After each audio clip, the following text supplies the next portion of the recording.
What God, cause I learned to trust. Figures.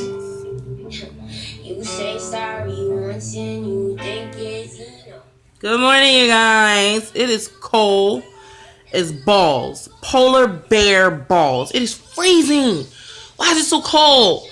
And I'm in Georgia. And I'm upset. I didn't move here for this. Okay? Well, I shouldn't have assumed that it doesn't get cold in Georgia, I guess. Anyway, good morning, y'all. So, today's a chit chat.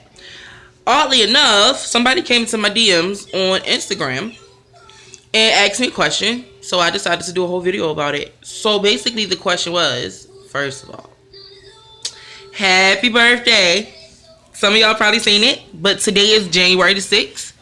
And it's her birthday. Is it your birthday?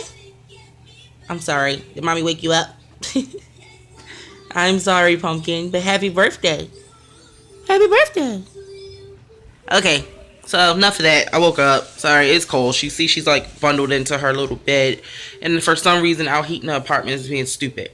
So, I'm going to just jump into this. Somebody came to my Instagram DMs. I've been married. I am 27. I will be 28 in February. I've been married for 5 years. It will be 6 years. August 18th of this year, honestly. I've also been with Aaron for about 5 years. We count weird. Like, we count from the date. It's weird. I don't know. I say 7. He says it's on, like, he says 8. I don't know. I don't know how he's counting and whatever. Anyway, so we're going to go ahead and say I've been with Aaron for 7 of the 6 years that we've been married. We've been together for all together without the marriage for 7 years. So yay. Anywho, so someone asked me how long is too long to wait to get an engagement to be proposed to. She says that she's been with her boyfriend for, I think she said 8 years. Wait, hold on. Back up phone so that we can check that message. How are you guys today? How are you guys doing? How are you handling this cold weather? Because I don't like it. I am a winter baby, but people, I am not a winter person. I do not like it, the cold. I don't like it to be really, really hot either, though. So that's the confusion. I'm thinking I should have been born in the spring or something, because I like that weather. It's not too hot, not too cold. So I like the spring. The fall, yeah, because Halloween, that's life right there. It's bae. Halloween is bae for me, y'all. You'll see. Trust me. Halloween is bae. Okay, so listen. She says that she's been with her boyfriend for 4 years. They have a kid together. And every time she brings up the idea of getting married, he kind of like shrugs her off. And he's like not really trying to hear it. He's not ready for it, or he makes her seem like, you know, he's being rushed. I got my jacket on. Obvious reasons. So here's what I'm gonna tell y'all. Here's what I want to say. What I've learned is, well, Aaron and I were together for maybe, let's see, started talking in January of 2010. And then I finally like met him face to face. February, I met him. I ran into him. He was a Facebook friend. And then I ran into him in person at the movies. So like when people ask us how we met, I always say at the movies, because like Facebook, you know, catfish, shit's real. You don't know until you know, right? So I never tell people we were Facebook friends first. I always tell people we met at the movies, because that's the truth. We met at the movies, like face to face. Hi, you're real, I'm real. So that is, you know, usually how I tell the stories to people. But we were together. We didn't become boyfriend, girlfriend until May of 2010. So we had been talking over the internet for a month, and then we met in February. So then from that point on, February, March, April, May. So 3 months. He He told me we were getting married because he never proposed, and that's a story for another day. He never proposed. We were watching, so about 5 months, I guess you would say. February, March, April, May, June. Yeah, 5 months. So we were watching TV one night, and he comes to me and he tells me that I should pick a wedding date because we're getting married. I did not believe him. I'm pretty sure I told this story before, but if not, Aaron never proposed, and he told me we were getting married. He told me to pick a wedding date. He told me that he was going to marry me, and I thought he was a joke. And then one day, after he made the initial statement, he made it again the month after. So in July, we were out, and I don't even know what the hell we were doing. We were watching boats go past. I don't know why we were in the harbor of Baltimore, but we were watching boats go past, and I seen a wedding on the boat, and I made a comment, and then he looks back at me and he says, well, you haven't picked a date yet, what's up? So that is the story of how I ended up here, and that was 5 months into the relationship. So I think that I say all that to say that it really depends on the guy. Now, my brothers and my male friends and Aaron, they all say that when a guy knows, he knows. There's not a whole lot of conversation, there's not a whole lot of thought that goes behind if this woman's going to be his wife. Like, he sees her and he just knows. Aaron says that when we started hanging out, we started talking, he knew he was going to marry me. Like, it wasn't a doubt in his mind that I was going to end up being his wife. And my brothers say the same thing, and my male friends that are married say something similar to that. Like, you know, something clicks for them, and once that light bulb goes off, you know, that's when they know. So I think that what I want to say is, ladies, listen. I get how important it is to, you know, secure, you know, a husband if that's your goal. If a lot of women want, you know, to do a lot of things. Some people want to be baby, like, you know, some people want babies. Some people want babies in a marriage. Some people just want the marriage and no babies. Everybody has their own preference. Some people don't want to get married at all. But you have to remember that people move at their own pace. Meaning, you can't force a person to marry you. You can't force a person to want to get married. And that is a discussion, a genuine discussion that you need to have before start making major moves, like buying houses and cars together and things like that. Like, if the future, like if your ultimate goal is to be married, you need to be careful of how you move. You understand what I'm saying? Like, you need to just be careful of how you do things with the person that you're with if you're not 100% sure that they want to get married, because you don't want to start building a life with a person and then there's not a clear understanding of where it's gonna go as you build this life. So you start having babies and you guys move in together and you guys start getting cars and you're like, yes, we're moving in the direction of marriage. No matter what people say, I don't care. Babies can come wherever God places them. So, you don't have to be married to have a baby, y'all. I mean, clearly, but, you know, don't let nobody tell you different. So, like, you're moving forward, and you're looking to, like, okay, so clearly the next step is, you know, the next step from all of this is now going to be marriage. And then the person's like, no, I don't, you know, I'm not ready for that, or whatever the case, but they were ready for everything else. Have a clear understanding before you start doing things. Granted, you can prevent pregnancy, but sometimes things happen, and, you know, you don't terminate something because other things aren't going the way you wanted them to go. Some people feel that way. Other people feel differently. But I'm just saying, just talk first. You know, like, I didn't want to get married at all. But Aaron wanted children. And I don't know if Aaron ever thought about getting. We never actually had that conversation. That's something we should probably talk about. But I know for a fact that I never wanted to get married.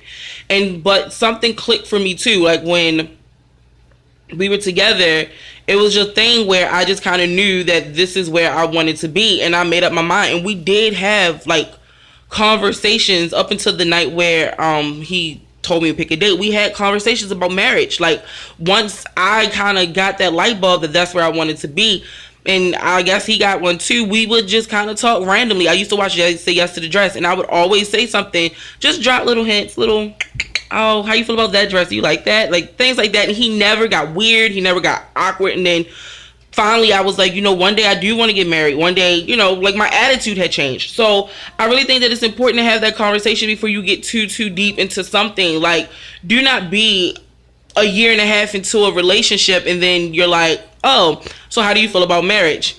And then the person's like, oh, well, I don't want to get married, or I don't plan on getting married till I'm 35. And then you're like, well, I wanted to be married before that, or whatever the case. Like, I think those are good conversations to have, maybe around the 6 or 7 month mark when you're kind of approaching that year. Because if it's an answer that you're not comfortable with, if there is a conversation that you're not comfortable with, then you can make a decision to if you want to leave this relationship. Like, sometimes relationships could be good relationships, but they end because they're a deal breaker. So please know your deal breaker. Know what you're not going to tolerate. Know what you're not going to deal with. You're not going to deal with or tolerate or be with a man who doesn't want children, or a woman who doesn't want children. You're not going to deal with or be with a person who doesn't want to get married, because that is what you want out of life, and you don't have plans on changing that. Listen, I have seen people who have loved so hard that the things that they have had to be important, they would stop them and change them because the other person didn't want that. So they try to change who they are, and they try to change their dreams and their beliefs so that they can fit the mold, so that they can be with the other person, and they resent it later. Now you've been together for 10 years and you're looking back at your life and it's nothing that you wanted it to be, which happens sometimes anyway. But this is all self-inflicted. You chose to not go and see the world, or you chose to not have children, or you chose to not get married, or you chose whatever it is that would have broken you guys up 10 months prior or 10 years prior. You've decided you've decided out loud and in your head that this person is more important than everything else, so nothing else matters. But then as time progresses and you see everything that you want come to fruition for someone else, then you feel some type of way and there's a resentment. So I always tell people, don't do that. Now, if there's a situation where you want children and for some reason your wife or your husband cannot produce children, don't let your marriage or your relationship fall apart because of that, because that's something that they can't control. They can't control the infertility that they have, and there's always ways around it. I get that people want a child of their own, but there's still ways around it. There's sperm banks and there's adoption, and that is your baby. I mean, it's not the same as carrying it or having your girl carry it, but that's your baby. So, I always say in a situation where there's a fertility issue, you try to work it out. But if they just blatantly don't want children and that is something that you want, then you should probably go ahead and move on. Mostly because if you try to accept it, that they just don't want kids, and you try to just be okay with that, you start finding yourself trying to push them to have children, like, as the relationship goes. So you still feel that way about kids? Like, I think we should have one of our own or whatever. And that person is not going to waver because they have already made up their mind that this is what they want, and they want to be childless. And you're the one that decided that you were going to stay, knowing full well that they didn't want marriage, or they didn't want kids, or they didn't want to travel, or they didn't want to leave that small town. You married me knowing that. So I say, have a conversation. If it's been 4 years and a kid, and he seems to kind of like get skittish in regards to the conversation of marriage and proposals and things like that, that's then instead of asking when are we going to get married, you should ask, do you want to? Is that something that you want? Like, things change. He could have wanted it in the beginning and now he doesn't, or he never wanted it, but you've avoided that conversation because people always say you don't talk about stuff like that. But I think you should. I think you should talk about, it's healthy to have an idea of what it is that you want out of a relationship. I want marriage, I want kids, I want a house, I want to move, I want to do whatever it is that I want to do, and I want to do it with you. Is that something that you want? And if that person says no, respect that, and then see where you guys can meet in the middle. And if there is really no middle ground, then I say you should go and you find your blessing somewhere else, because there's someone out there for you that wants those things. A person who cannot, you guys are never going to see eye to eye. You guys are never going to, all the time, you're never going to see eye to eye. But for important things, you guys are going to be on the same page. You're going to be on the same page about marriage. You're going to be on the same page about children. And, big things. You're going to find common ground with the person that's meant for you about big things like that. So if you have a person who's like, oh, I don't know how I feel about, sorry, y'all, this couch irritates me. If you have a situation where your partner, your significant other is just like, then that's probably not for you. You were probably supposed to learn something from that situation, and all relationships doesn't have to end over cheating or things like that. So don't talk yourself into staying because, oh, he never cheated on me. He never put his hands on me. She never cheated on me. She never disrespected me. She never emasculated me. She never did any of those things. So she's a good woman. Yes. She probably is a good woman. Yes. He probably is a good man. But does that mean that they're for you? That's the real question. Are they for you? Yeah, they're good people. Like, good people break up all the time. Two good people can be together and break up because there's big things that you guys can't agree on, and there's no need of you trying to force yourself into someone else's bubble if you know that later down the line that you're not going to tolerate or deal with it. So why even set yourself up? Why? Like, why be with a person for however long, knowing that you guys have ethical disagreements that are huge? You know that you want a kid, and you're trying hard to tell yourself that you don't, but you know that you do. You guys ever, any wrestling fans out there, Nikki and John Cena, for a really long time, Nikki would say shit like, oh, if John doesn't want to get married, then that's fine. I'll be okay. If John doesn't want to have kids, that's fine. I'll be okay because I love John. And her sister would be like, listen, you're going to regret this. You're going to resent him. You're going to, and John, you know, like she, basically what I just said, like, you're going to resent him if you do this, Nikki. Like, you've always wanted kids. You've always wanted marriage. She's like, yeah, I know, but John doesn't want that.